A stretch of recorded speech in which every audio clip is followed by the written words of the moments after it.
Tu sais, hier, il y a Xavier du service compta, il est venu dans nos bureaux et il nous a carrément reproché d'avoir travaillé sur le dossier Dupond-Martin à la va-vite. Alors que nous, au service juridique, ça faisait des semaines qu'on travaillait d'arrache-pied sur ce dossier, tu vois. Et il continuait de nous critiquer. Et à un moment donné, je me suis levé, je l'ai regardé et je lui ai dit « Xavier, vas-y mollo avec nous, respecte notre travail ». Du coup, il est sorti du bureau en râlant à tue-tête. Mais bon, au moins, j'ai défendu mon service et j'ai défendu notre travail. Carrément, mollo, à un moment donné, mais je ne comprends rien de ce qu'il me raconte.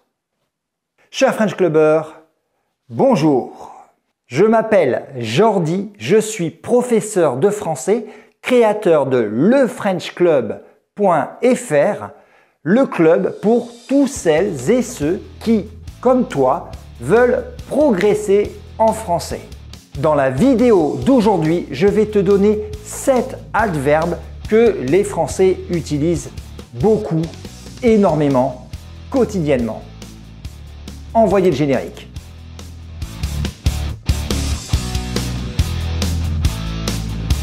Alors tout d'abord, un petit rappel très rapide sur ce qu'est un adverbe.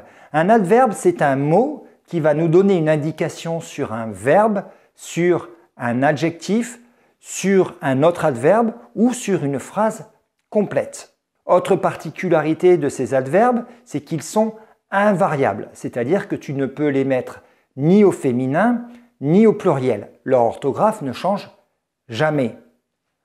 On positionne généralement l'adverbe tout de suite après le verbe ou alors en début de phrase suivi d'une virgule.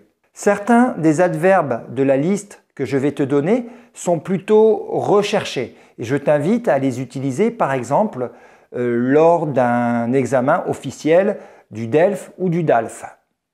En revanche, d'autres appartiennent plutôt au langage de la rue et tu peux les utiliser avec tes amis francophones.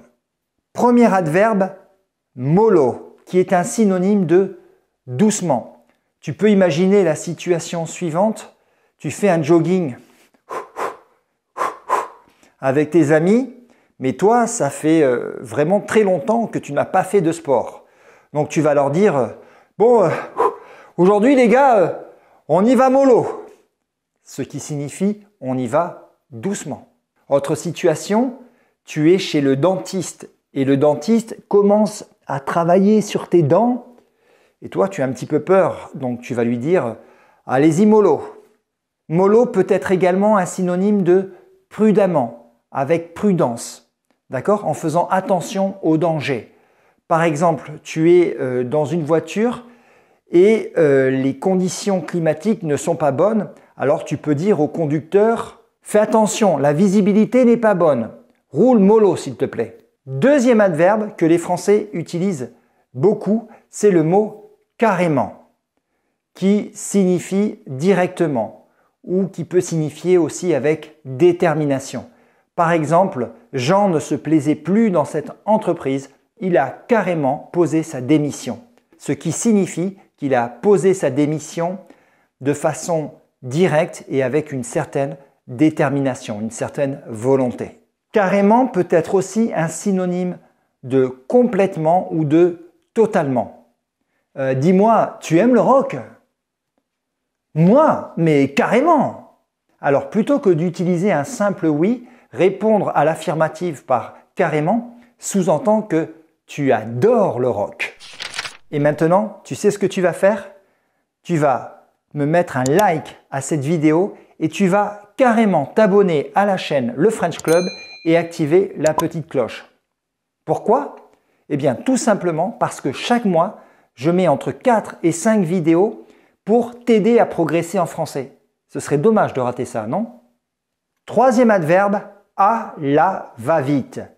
Ce qui veut dire de façon pressée, bâclée.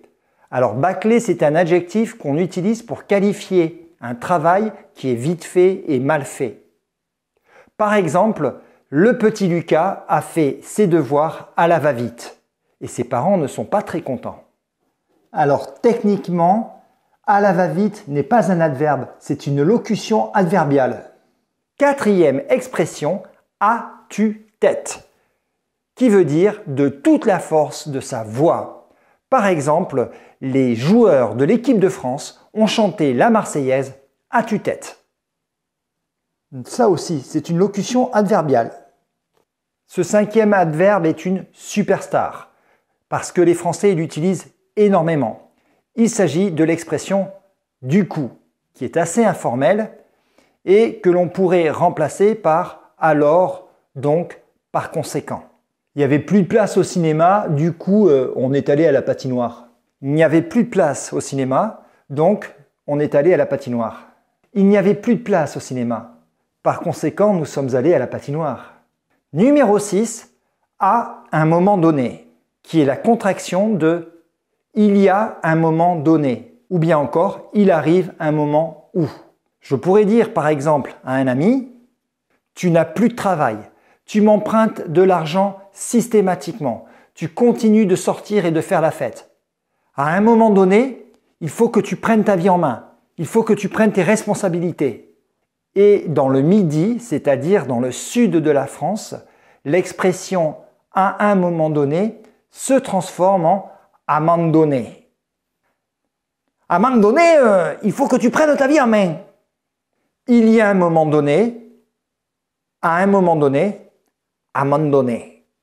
Septième et dernière expression, d'arrache-pied, ce qui veut dire fournir un effort long et constant. Tu peux par exemple imaginer le patron d'une entreprise qui féliciterait ainsi ses employés. Je félicite l'équipe commerciale qui a travaillé d'arrache-pied pour obtenir ce contrat. Bravo! Et moi, je te félicite de travailler d'arrache-pied pour progresser en français. Je t'invite à me mettre dans les commentaires l'adverbe ou l'expression que tu as préférée et que tu réutiliseras dans le futur.